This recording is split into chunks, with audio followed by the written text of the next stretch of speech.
सोमनाथ ज्योतिर्लिंग, जिसे सौराष्ट्र का सोमनाथ भी कहा जाता है, भारत के गुजरात राज्य के सौराष्ट्र क्षेत्र में स्थित है। यह हिंदू धर्म का एक प्रमुख तीर्थ स्थल है और भगवान शिव के 12 ज्योतिर्लिंगों में से पहला है। सोमनाथ का नाम सोम चंद्रमा और नाथ वो स्वामी से आया है, यानी चंद्रमा के स्वामी का स्थान।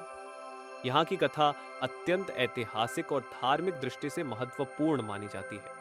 कहा जाता है कि एक समय चंद्रमा, जो सौंदर्य और शांति का प्रतीक है, अपने सौंदर्य के घमंड में आकर बहुत अहंकारी हो गया। चंद्रमा ने भगवान शिव की उपेक्षा करना शुरू कर दिया और उसकी यह स्थिति भगवान शिव को नापसंद आई। शिव जी ने उसे एक शाप दिया कि उसकी चमक और सुंदरता धीरे धीरे कम हो जाएगी। चंद्रमा ने अपनी स्थिति को देखकर भगवान शिव से क्षमा प्राप्त करने के लिए प्रायश्चित करने का निर्णय लिया। उसने अपनी पत्नी रोहिणी के साथ भगवान शिव की पूजा की और उनसे आशीर्वाद प्राप्त करने की प्रार्थना की।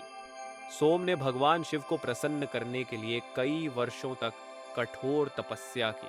भगवान शिव ने चंद्रमा की तपस्या से प्रसन्न होकर उसे दर्शन दिया और कहा, तुमने मुझे प्रसन्न किया है, अब तुम्हारा घटित शाप समाप्त होगा, लेकिन तुम्हारे चंद्रमा का आकार घटेगा और बढ़ेगा।